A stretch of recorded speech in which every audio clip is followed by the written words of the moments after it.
All right. Welcome back, everybody. I'm Matthew Reyna with the South Texas Amateur Boxing Association. I'm here today with Epi Quiroga, the older brother of San Antonio's world champion Robert Quiroga and the lead organizer of the Robert Quiroga 20-year celebration taking place on Saturday, September 14th. Epi, thank you so much for joining me today. Thank you, Matthew, for having me. I appreciate it. Absolutely. So let's kick it off with this. Your brother was the first world champion from San Antonio, made 5 successful title defenses, usually considered the benchmark for a great champion. And he had one of the best fights of all time in 1991 against Kid Hakeem.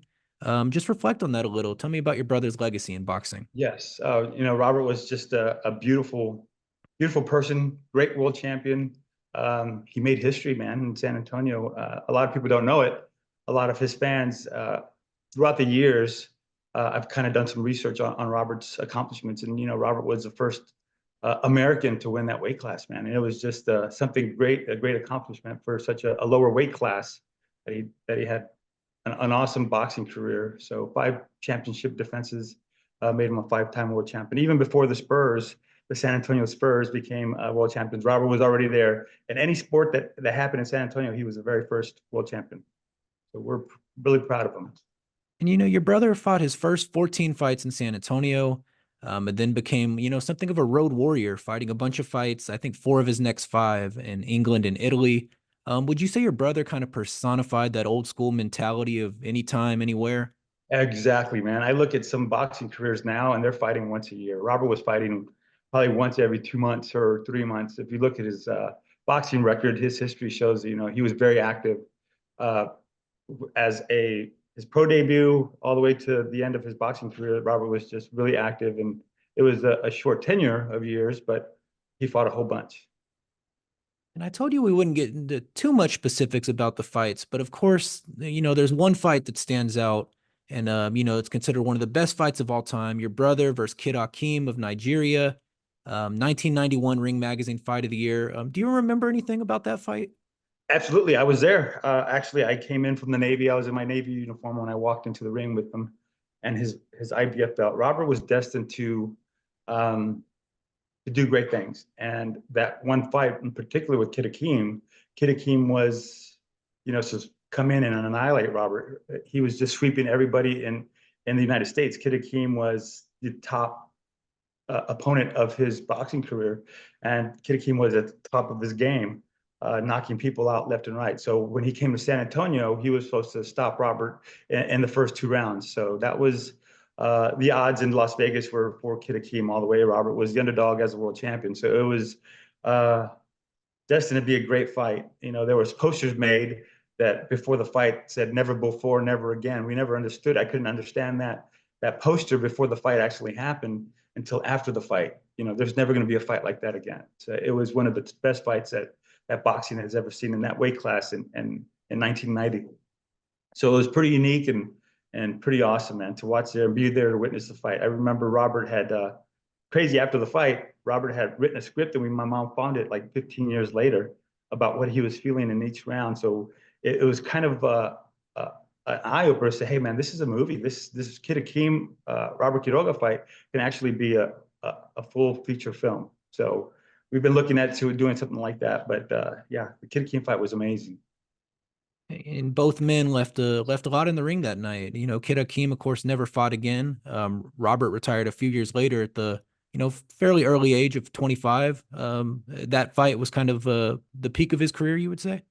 I would say that was the peak of his career, but he still went after the Kid King fight. He was still doing really good and had some great fights, but it took a lot out of him. Yeah, no, I don't think anybody was the same after that, especially my mom and my dad witnessing that. To have your son in the boxing ring like that and blood everywhere, and the crowd cheering for you.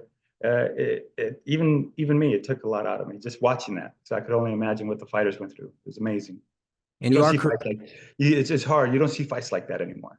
and you are correct. I don't want to downplay it. He did have 2 successful title defenses after the Kid Hakeem fight, so he did have some success afterwards. Let's move away from talking about his legacy and talk about some of the work you've been doing, to honor that legacy. What was the process like of getting the pavilion at Rosedale Park renamed for your brother? Well, that was a process that was spearheaded by Joe Lopez from Angels Boxing Club. Actually, a great community service district council member that we have. Her name is Terry Castillo. She actually has been going throughout San Antonio through her district, which is there on the west side where we grew up. She kind of has been working on beautifying our community parks. And what better way to do it is to commemorate one of the pavilions for Robert Quiroga. And she's a big boxing fan, so that's perfect for our advantage. And also, there's another district council member called, his name is Manny Aleas, District 8, and he's a big boxing fan. You know, San Antonio is one of the big boxing communities in South Texas or in Texas. And, you know, they really kind of push forward the boxing community. So that kind of helped out. It's been 20 years. Robert's been gone for 20 years, and this is a great anniversary for him to do something like this for Robert. So it kind of all came together, and she did an outstanding job taking it through the process of city council. We had a meeting there at the Westside YMCA. You have to get the community involved first. So the community is the naysayer. They're going to tell you yes or no, you can name this pavilion after somebody. And it was overwhelming support for the Robert Quiroga Pavilion name. And you know, it was a win for our community. It was a win for the boxing community. And I'm sure there's going to be others coming out because, you know, she's opened doors for us. So it's pretty awesome. And it's a well-deserved honor. I wonder if your brother had any unique connection to Rosedale Park, perhaps training or running there, something of that sort. Absolutely. We actually grew up in the court, which is project housing, if you will. At the young age of 12, 13 years old, we lived right in that area. So where Robert trained, it was Angels Boxing Club, so it was right behind Rosedale Park. So yes, he did run around that track. He ran up and down the streets in that area. He would run from the house, which is about maybe 2 miles away, to and from at a young age of 14, 15 years old. He was working out on Saturdays and Sundays when no other kids were there. So Joe Lopez, Robert's trainer from Angels Boxing Club, would always say, you know, Robert would show up on a Sunday morning and I'm asleep and he'd want to train. So that's the kind of dedication Robert had to his boxing. He just loved the sport of boxing. That was his thing. But you know, Rosedale Park is the staple point of where Robert Quiroga kind of started his career and ended his career in that area. And you mentioned the work that Councilwoman Castillo did on renaming the pavilion. But one thing I've noticed is that, you know, a lot of local politicians, Congress people, council people, the mayor, I've seen a lot of them over the last few weeks acknowledging Robert's legacy, you know, of course, 20 years after his passing. How cool has that been for you to see, you know, all the community leaders acknowledge that legacy? It's incredible. Like I mentioned, 20 years ago, Robert passed away. And my mission as his younger brother is to continue his legacy. So when he passed away in 2004, I started kind of pushing his name out there. You know, a champion, a person that has never asked for any kind of recognition. It was my job as his younger brother to make sure that he got the recognition he deserved. So I started an annual event called the Rock and Ride Community Fest. And it was more about, you know, Robert loved the motorcycle. He loved the Harley Davidson. He loved the bike.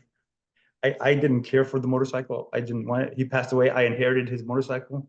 I took it out for a ride and I fell in love with it. So we did a motorcycle parade for him, kicking off his event. Did an amateur boxing theme. Robert always gave back to the community. So I had it's called FCL, Future Community Leader Pep Rally in the event. And then we'd have a music event to celebrate him. So we did that for 10 years.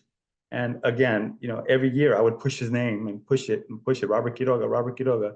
And at the 10-year mark, I shifted and I started doing anti-bully pep rallies, which was kind of inspiration from Robert's actual experience. Robert was murdered by his middle school bully, kind of followed him throughout his life. And at the age of 34, he killed Robert. So it's the same guy that was his middle school bully. Kind of this guy was a bully to other kids in the community. So he was a roughy, toughy kid. But at the age of 34, he still killed Robert, stabbed him in the back. And, you know, anybody can get killed. You know, a world champion here, Robert Quiroga was, and he got stabbed in the back by a bully. So my mission at the 10-year mark was to transition and go into schools. We've actually reached 36,000 kids in San Antonio so far. They have taken the Robert Quiroga anti-bully oath to stop bully behavior in our community. So it's worked out well. So we're really excited to keep pushing his name out there. And I think that's why we have one of the biggest supports from our congressmen and our city officials, that they see that we're doing something positive in our community, and you know, they support us 100%. And of course, the big celebration is going to be here in a couple weeks on September 14th, the 20-year celebration. Tell us a little bit about what y'all got planned for the 14th. Oh man, we're really excited about the 14th. San Antonio, South Texas Amateur Boxing Association, Eddie Garcia is really helping us out with this because I wanted my main theme of our event is to give back to our community and to share what amateur boxing is and what pro boxing is in our community. It's not just going into a ring and fighting each other. There's some technique and some life skills behind boxing. I went through the amateur boxing program and I actually, learned a lot about time management, about respecting yourself, respecting others, and how to defend yourself. So I looked at the bully program in San Antonio and how parents don't have resources to go out and actually help their kids that are getting bullied. So I looked at boxing and you know I had the connection with anti-bullying and boxing where kids that are getting bullied don't have a resource to go to. So I created a resource, and that's getting amateur boxing involved in our big program to let parents know that there is a resource to go and go into boxing and go some of these boxing gyms that are in San Antonio. And some parents don't know that. So we're tying in a big anti-bully pep rally with boxing. So I am going to be driving parents to find the resource there at the Robert Quiroga event, September 14th, to find that outlet that they can go talk to these coaches and see if they can put their children, either boy or girl, into a boxing program, which will help create a defense. I don't condone violence in any way. I don't condone fighting someone right away, but I do condone on self-defense. So if a bully comes up and punches you in your face, you know what to do. And you won't learn that until it happens. Like Mike Tyson says, you don't know what happens until you get punched in the face. That's exactly what happens when a bully comes in and slaps you as a young kid. I'm saying this by experience because that happened to my son in Bandera, Texas, where we live. So the first thing that I did, I put him into a boxing program, and his confidence level went up. Which is something that these kids need that are getting bullied. A bully takes away your confidence. So you create that, boxing environment for him. He has confidence now. He knows what it feels like to get hit and how to retaliate if he has to defend himself. So that's part of our program. Our program is really unique. So it's a big parade that we're doing for Robert again, a motorcycle parade, an amateur boxing event, which we're going to have 15 bouts with Angels Boxing Club, who has a sanction for our event. Robert Quiroga's loyal coach. He never left him from when he was 12 years old all the way to his pro fights. He stayed with one coach and one coach only. So that was his loyalty to his coach. And his coach has been very loyal to the Robert Quiroga events that we do every year. We're also doing the big anti-bully pep rally. We're inviting congressmen to come out. We're inviting city officials to come out, parents, and every school district in San Antonio is going to come out, have a representative there to do the Robert Quiroga anti-bully oath. So we're hoping to have thousands of people there to take an anti-bully oath, not to be a bully in the community. In addition to that, we're also doing the Robert Quiroga documentary, One Chance. We did a documentary about in 2019. It's been put on DVD, but we're going to actually show it to the community because the community hasn't really seen this documentary. So it's Robert's life story about his life from the beginning in boxing to running down the streets right there by the West Side Y, all the way till his championship, and then to the tragic end of Robert Quiroga. So it's going to be a fun, full day of amateur boxing, pep rallies, rah rah, cheer cheer for Robert Quiroga, and also at the end we're going to show the pavilion where he's at, and the pavilion that's going to be named after him. So we're going to be there in the area, right where Robert's pavilion is going to be named. It's not done yet. The city's still working on it, doing an official dedication, which is probably going to be early 2025. But we're really excited. So we're first there. And once that name comes out, we're going to be there every year to honor Robert. And so Saturday, September 14th, the Robert Quiroga 20-year celebration is going to be a fantastic event. Let me close with this question, because it's not lost on me that San Antonio's best fighter right now, Bam Rodriguez, fights at the same division as Robert, super flyweight. Right. So I wonder, do you think, the current boxers fighting out of San Antonio, they're doing a, good job of carrying on Robert's legacy and, carrying on fighting for the city? Oh, they're doing a great job. It's a new generation of boxers. We got Barrios, we got Franco, Bam is doing an awesome job. That guy's doing some great stuff. I actually looked at his boxing history, and Bam's out there doing it, man. Just like Robert is the first American to win the IBF World Championship, Bam is actually the first American to win the WBC World Championship. So when you look at history like that, man, it's unbelievable that it's all coming out of San Antonio. So yeah, Robert kind of was the path forward for that. Robert created that, broke that glass ceiling, and was the first one to do it. Of course, we got John Michael Johnson. You got Jesse James Leija. You got to pay homage to those guys. Raul Martinez. These are guys from the past. You can't forget them because they broke that barrier, and they're the first ones to do it. So yeah, we got some new ones, but we also have some old ones that still need to be respected and honored. And that's what we're doing also in our boxing event that we're putting together. I'm bringing some of the guys from the past. Carlos Famoso Hernandez lives in San Antonio now. So I'm putting him in the boxing ring. He's going to hand some trophies out to the kids.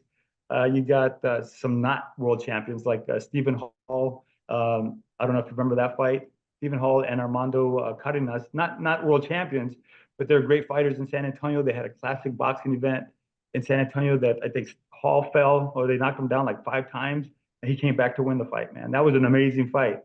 So they're going to be there, and I'm going to honor them and put them in the ring to hand out medals to the kids.